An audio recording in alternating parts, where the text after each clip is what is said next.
warahmatullahi wabarakatuh. Perkenalkan, nama saya Saluna Septia Ramadanti. Perkenalkan, nama saya Tasya Adinasari. Di sini kami akan menampilkan video tentang energi baru terbarukan. Selamat menonton.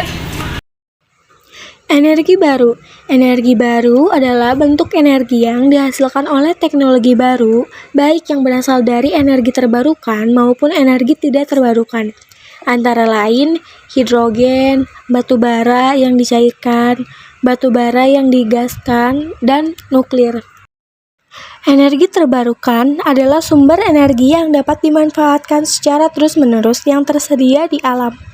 Energi terbarukan juga energi yang berasal dari proses alam yang berkelanjutan, seperti energi matahari, energi angin, dan gelombang, energi panas bumi, energi air, energi nuklir, dan biomasa.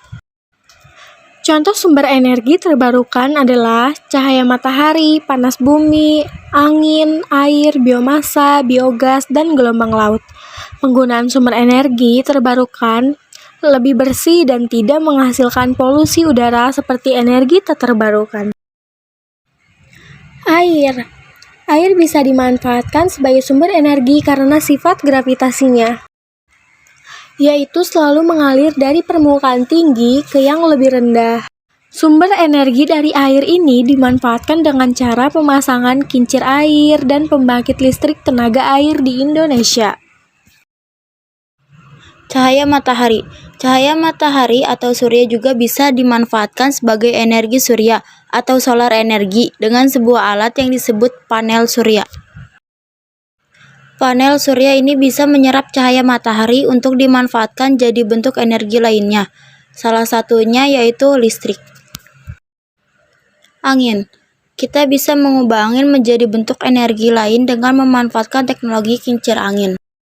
Kincir angin bisa dimanfaatkan untuk mengubah angin jadi energi gerak, kemudian bisa jadi energi listrik. Jenis energi ini bisa dilakukan di seluruh dunia, karena angin ada di seluruh dunia.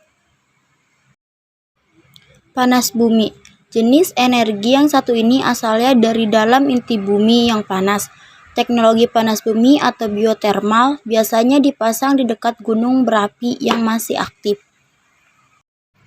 Biomasa. Sumber energi biomasa berasal dari bahan organik yang asalnya dari makhluk hidup seperti hewan atau tumbuhan yang biasanya asalnya dari limbah sisa nabati yang tidak terpakai seperti jagung, kopi, atau ikan laut.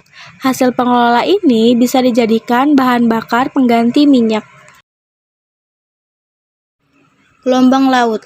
Pasang surut air laut bisa menjadi sumber energi terbarukan yang diubah jadi energi listrik. Alat yang digunakan untuk mengubah energi kinetik dari gelombang laut ini adalah turbin. Turbin pembangkit listrik ini hanya bisa diletakkan di laut yang memiliki ombak besar. Agar kita bisa mengubah energi yang tersimpan di dalam atom menjadi energi listrik, maka kita harus membangun sebuah reaktor nuklir. Reaktor nuklir pada dasarnya terdiri dari beberapa komponen inti, yaitu fuel bundle atau bahan bakar, control rod atau tangkai kontrol, dan coolant atau cairan pendingin. Mayoritas reaktor nuklir yang dimanfaatkan sebagai pembangkit listrik menggunakan uranium sebagai bahan bakar. Uranium yang berasal dari pabrik pengolahan biasanya berbentuk silinder yang ukurannya setara dengan luas jari orang dewasa. Satu silinder uranium ini memiliki energi potensial yang setara dengan 800 kg batu bara atau 560 liter minyak bumi.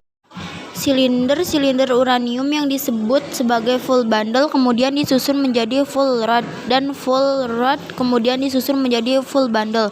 Full bundle inilah yang kemudian dimasukkan ke dalam reaktor. Setelah reaktor terisi dengan full bundle, maka tahap selanjutnya adalah memulai reaksi nuklir.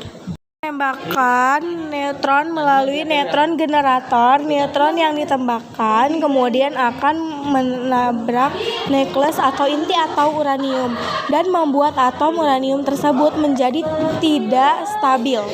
Atom uranium yang tidak stabil kemudian akan terbelah menjadi dua atom yang lebih ringan terbelahnya. Nukleus atom tersebut juga sebagai reaksi fisi. Selain menghasilkan dua atom yang lebih ringan, reaksi fisi juga melepaskan 3 neutron bebas energi panas serta radiasi alfa, beta, dan gamma. 3 neutron bebas yang dihasilkan dari reaksi awal akan menabrak atom-atom uranium di sekitarnya. Hingga akhirnya terjadilah reaksi nuklir berantai atau yang sering disebut nuclear chain reaction. Apabila tingkat reaksi fisi tidak diatur dan full bundle tidak diinginkan, maka dalam waktu singkat inti reaktor pun akan mencapai suhu yang amat sangat tinggi. Inilah kenapa pada inti reaktor terdapat dua komponen penting selain full bundle, yaitu control rod dan coolant. Control rod berfungsi untuk mengatur jumlah reaksi nuklir yang terjadi di dalam inti reaktor dengan cara menangkap neutron bebas yang dihasilkan dari reaksi fisi. Semakin banyak neutron yang ditangkap oleh control rod, maka semakin sedikit juga reaksi fisi yang bisa terjadi.